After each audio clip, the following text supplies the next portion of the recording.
Salamat, Senate President Alan Peter. Maraming salamat po. Nung nakita ko po sa Facebook na nandito yung mga sundalo, sana naabutan ko dahil wala namang masama na mag-usap. Tatanungin ko lang sana kung sa akin ba nila binigay yung malita. Kasi pagbanggit ang pangalan ko, kawawa naman yung pamilya ko, hinahanap sa akin yung malita eh. Sek, maraming salamat. Baka pwede silang magtanong. Yes, of course po. Baka pwede kayong magtanong, okay lang. Mga 5 minutes, panic. I'm not taking much of your time. Take your time. Kita ko, text nyo po, tapos na rin talaga. Oo. At pinakyat ko, but precisely why we want everyone named to have their opportunity. And I thank you, Gov, Oh, for being here. wala man. Kung malinis ang konsensya mo, pupunta ka rito, di ba?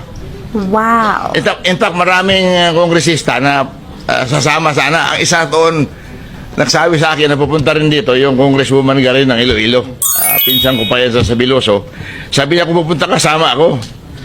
Eh, nakita ko ngayon, meron kayong, hindi ko alam to eh. Kung alam ko lang ito, nandito ako maaga pa, kinansila ko lahat ang aking mga meeting. Any question? So, any question po?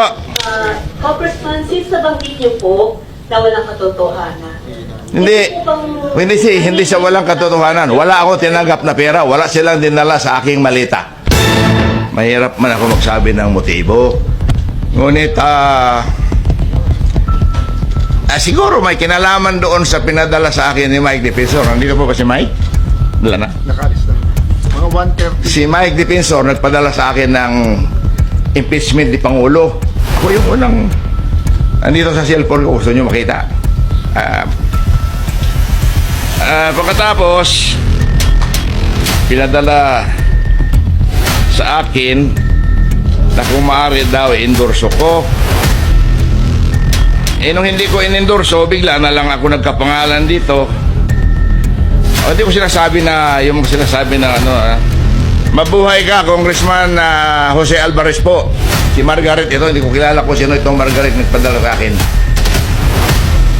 I'm writing on behalf of Congressman Mike Defensor to request for your endorsement of impeachment complaint against PBBM for graft and corruption and betrayal of public trust.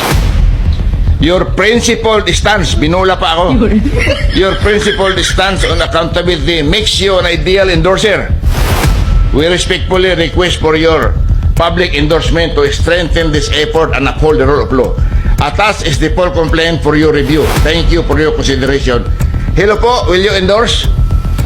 Ang sagot ko, no, sorry. Hindi ko pa nga nabasa eh. Pinapa-endorse na kaagad sa akin, pinaprint ko kaya kakapal. So, sunod noon, kasama na po ako dito sa Marino. Maraming salamat. Tapusin ko lang. Pasensya na. And thank you very much.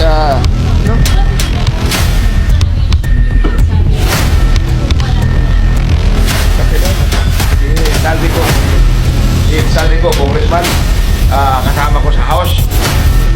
Vice Chair ako ng Appropriations since 2022.